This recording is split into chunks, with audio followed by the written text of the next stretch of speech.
Les grands groupes se font pas avoir. Les grands groupes, jamais ils te font une campagne. Il y a des marques qui ont essayé de te faire des campagnes avec l'IA, mais ça venait pas des marques elles-mêmes. Ça venait du conseil des agences de pub qui voulaient faire « je suis dans le coup ». Donc moi j'ai vu effectivement des agences de pub me dire perso, des agences de pub qui te disent « ouais non mais l'IA c'est sexy, c'est tendance ». Pour moi c'est comme si tu me disais que le logiciel Paint sur Windows qui est donné gratos, c'est tendance.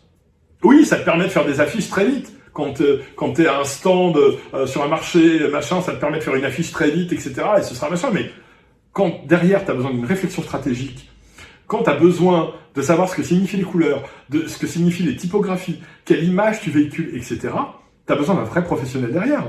Et moi, si j'avais pas été photographe de formation, jamais j'aurais pu briefer l'IA pour avoir ce genre de résultat.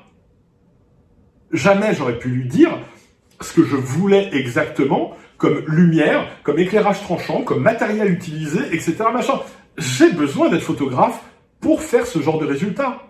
Les réalisateurs, en ce moment d'Hollywood, qui s'intéressent à l'IA pour faire des films, ils font des trucs avec l'IA que je suis incapable de faire. Même si je fais quelques films publicitaires avec l'IA pour la chaîne de Coco Check, des fois je vois des trucs, je me dis comment ils ont fait pour faire ça? Ils ont dû briefer d'une façon que je ne connais pas parce que ça n'est pas mon métier.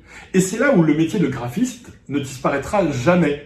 Donc souvenez-vous, il ne faut pas être contre l'IA. Il faut juste apprendre à travailler avec, voir comment elle peut te faire gagner du temps et surtout démontrer à tes clients qui sont des gens du marketing et qui sont donc des gens mathématiques, comment est-ce que toi, tu peux leur apporter une plus-value par rapport à ce que eux pourraient faire en tapant sur ChatGPT. C'est tout. Pourquoi est-ce que toi, ton logo va avoir beaucoup plus de valeur?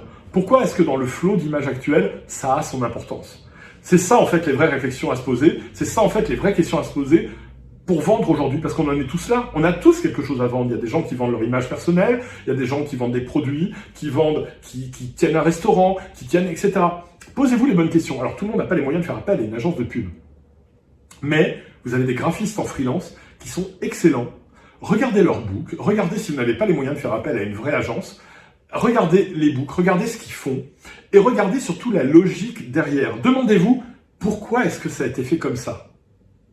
Et d'ailleurs, au bout d'un moment, ça va être comme tout, les logos IA vont être reconnus, et ça va dévendre une société plutôt qu'autre chose, alors qu'un logo qui aurait été bien pensé, un logo qui aurait été fait avec un sens artistique et un respect du consommateur, lui, il se vendra toujours.